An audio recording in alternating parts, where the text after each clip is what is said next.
It's me, Mikey Pipes, at our next service call of the day.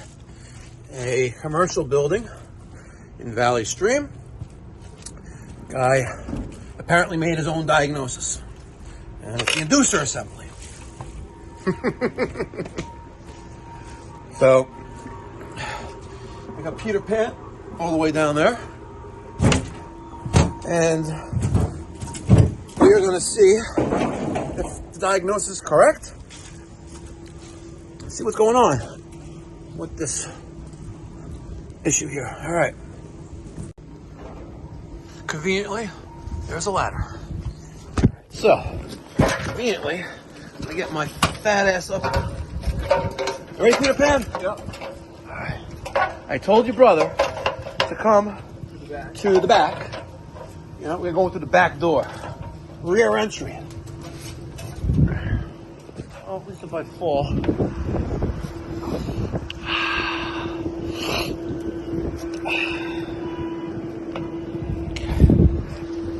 All right, you're next.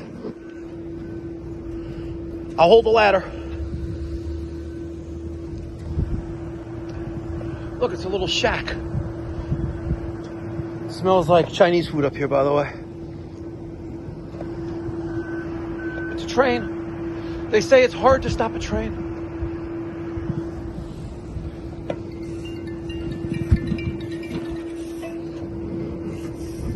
Okay. You good? Yep. 100%? Okay. Now, when I was in the front of the building, right, I took just a visual observation that part of the front of the building bumped out a little bit, like it's doing right there, right? And there's a location right here, and this is our location. All right? So, let's just take a visual observation. The power appears to be on. We have some low voltage thermostat wire there that's exposed here. All right, but I don't see anything at short. Someone's been trying to do something here. Oh. Someone's been trying to do something. Bet you there's a 5/16. It's 11:30 seconds. No, that won't work there, buddy. And that is a 3/8. That's not going to work either. All right. Our power goes to here, so let's get the drill with the 5/16 on it. Let's take off this panel right here. I'm just going to take a visual observation of the condensing coil. All right. And once you take those screws off, pull that cover off and lay it on the ground. I want you to lay on the ground because right now it's a little windy out here, right? And if we lay it against, something, the wind may take it off. Now, while that is off, grab that drill. Nothing there to read, so that's not a good thing. But let's expose the heat exchanger, which is going to be right there. Let's remove the 4 screws, 5/16 screws, holding back the heat exchanger. We're going to pry that off. Let's visually confirm the heat exchanger is intact and leak-free, crack-free. I may need to get a flat screwdriver, pry it in there.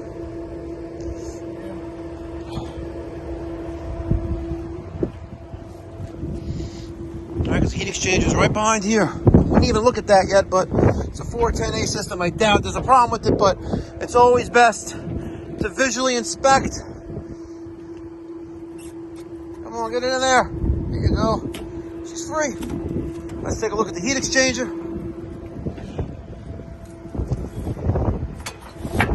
Let's see. Let me get my light in there and make sure that I don't see anything out of the ordinary. Okay.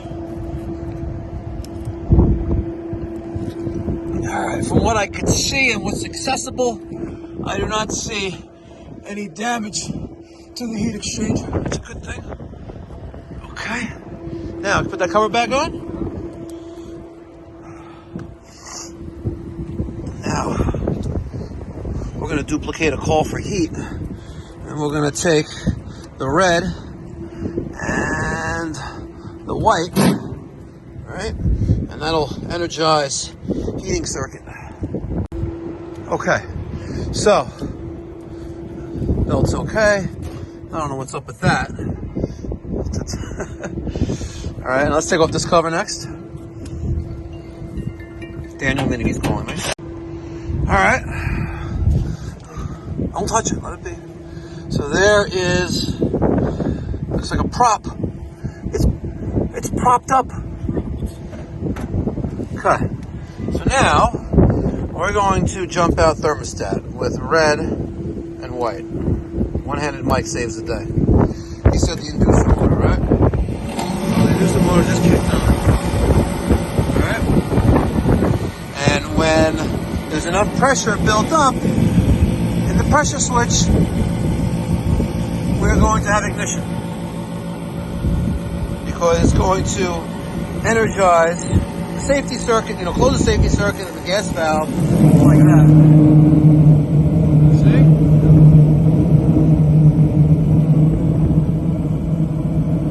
Just like that.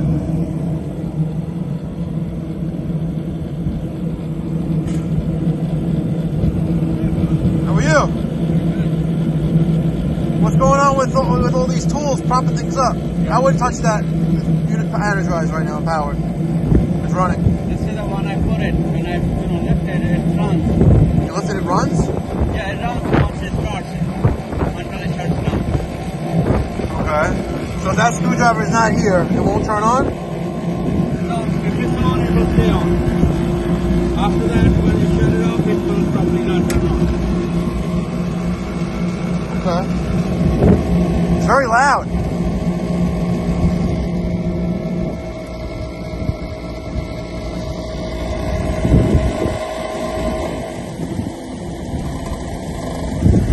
Take a picture of the model number on this inducer assembly, and let's call and see if we can get it, because there's no model number on the unit. It's already faded. All right, so I see what it means. Shot. See? All motor assembly shot. That's the number we're gonna see. Call John Sullivan and see if they have that. Okay, so I'm here at this inducer fan motor. I killed the power already. You can see it's kind of wiggling on there, but I have the new one, and I'm going to take the old one out and put the new one in. Okay, so I got the new fan motor in, inducer motor in, and I jumped out R and W right here. So, and there we go. We have ignition. So I let the system run for about 10 minutes, jumped out, because nobody's here to turn the unit on, and it's only 7:55, and I'm done with my first job for the day.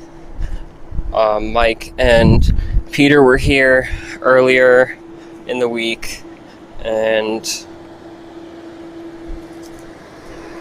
I'll have that footage in with this video. It'll probably actually show up first before my footage, but that's it for this call.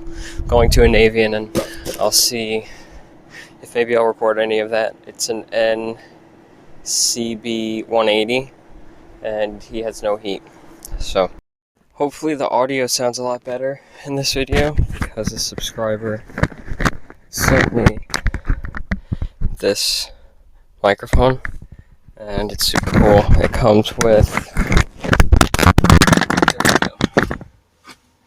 Guess that audio is not going to sound too good. Okay, back to that microphone that I just dropped. It comes with this earpiece microphone, which is kind of like Apple's headphone, but it's nice because you can hear it while you're recording it.